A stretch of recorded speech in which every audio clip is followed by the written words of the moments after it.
Well, as you can imagine, given the news that we see almost every day in the headlines, I have bad news for you. But I think I've also got some good news, and I'll give you the bad news first, and then the good news, which is, I think, of great importance to the group of people here at this conference and in this country.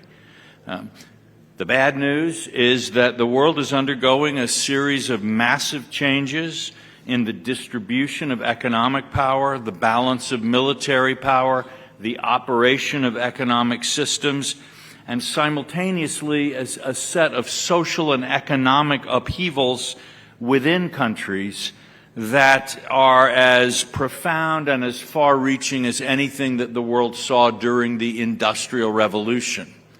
And just to give you an example, in the United States, manufacturing and clerical jobs once made almost half the workforce, almost 50%. Today combined, they are only about 13%. That's a rate of transformation of the economy equal to anything we saw in the Industrial Revolution. These kinds of changes are happening all over the world. And given this mix of international power shift and domestic power shift, multilateral cooperation is becoming more difficult even as multilateral cooperation becomes more urgent. Politicians in each country have less ability to be flexible, to engage with other countries' leaders in creative problem solving, because all politicians are feeling enormous pressure and work within very sharp political limits. If we put all of these together, combined with the rise of an arms race ranging from nuclear to cyber to potentially biological warfare, I think the conclusion is clear that humanity will be very fortunate indeed if in the 21st century we are able to escape the kind of extraordinarily destructive warfare that humanity witnessed in the last century.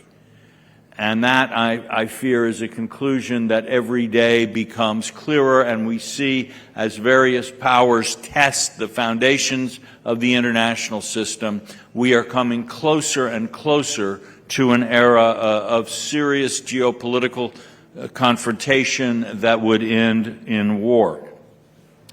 But when I look for reasons to hope, why this dark forecast may not appear, the rise of India, I believe, takes its rightful place. As India takes its rightful place among the leading powers of the world, India's new presence and stronger voice will offer a way forward that can lessen the degree of danger that we're in.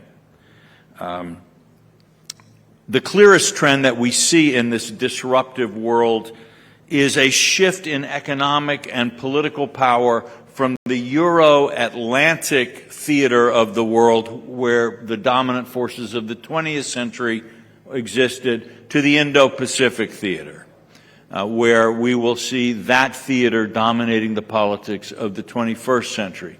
For my own country, the United States, this is actually not so much of a challenge or problem. We are both an Indo-Pacific power as well as a Euro-Atlantic power, and we will simply adjust. But the Indo-Pacific, an Indo-Pacific that is full of wealthy people, consumers, entrepreneurial business, and the source of technological marvels, from the American point of view, is actually a plus, and it's something that we look forward to.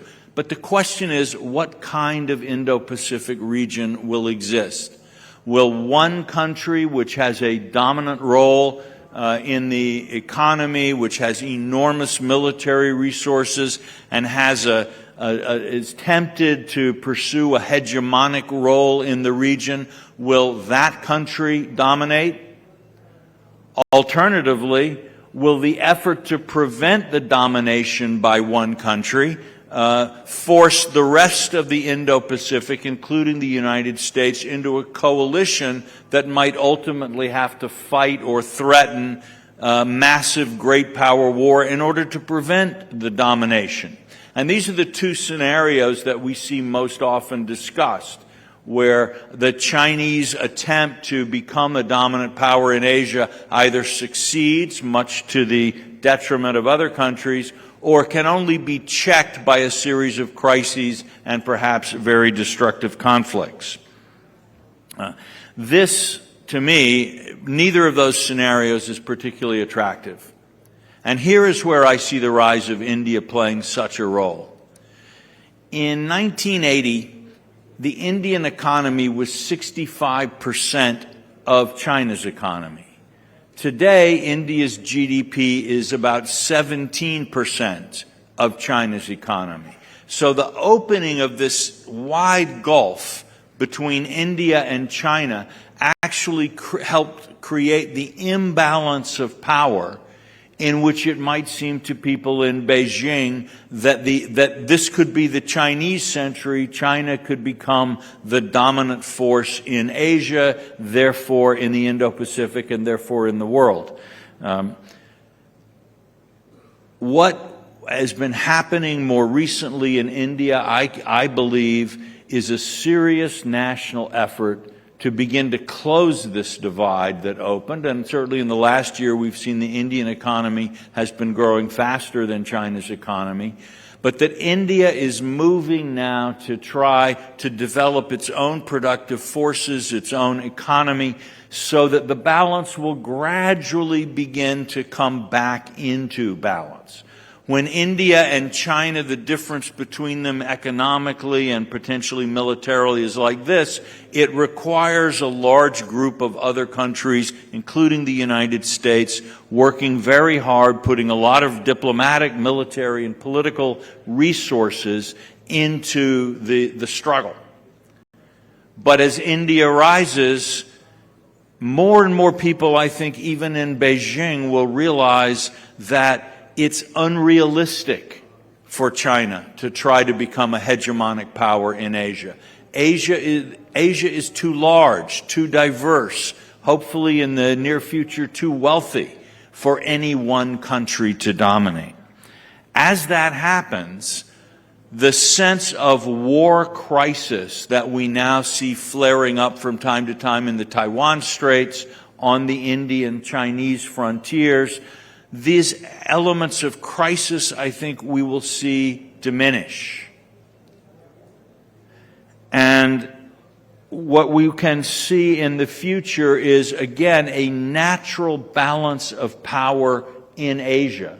So that the shift of power globally from the Euro-Atlantic to the Indo-Pacific, and within the Indo-Pacific to various countries, will not be a destabilizing force pushing the world further down the path to war, but will provide the opportunity for the creation of a free and flourishing Asia, a free and flourishing Indo-Pacific, in which each country, India, China, Vietnam, Indonesia, many others, will be able to work out their destinies. In the meantime, India's leadership in making organizations like the Quad and the I2U2 stronger, deeper, and more effective is helping us all get through what is a very difficult and dangerous period of adjustment. Indian leadership in international politics, External Affairs Minister Jaishankar has called India a reformist rather than a revisionist power. This seems to me to strike exactly the right note. The international system needs to change. It needs to be reformed. But what it doesn't need is to be engaged in some kind of no-holds-barred power contest for power among different countries. So as many of the people in this meeting are working in business rather than politics or government, you may sometimes wonder whether the work that you do in business is it really as important as what we see diplomats and generals and others doing? I would just say yes. The work that you are doing in building up the Indian economy, building up Indian business, Indian capabilities, you are laying the foundation for a century of peace. And I would like to conclude my remarks, which I'm trying to keep as short as possible because I know we are all eager for lunch. I would just like to conclude my remarks by saying that when I look for good news in the world, I find myself more and more often looking to this city and this country, and I thank you all for everything that you are doing to bring that about. Thank you.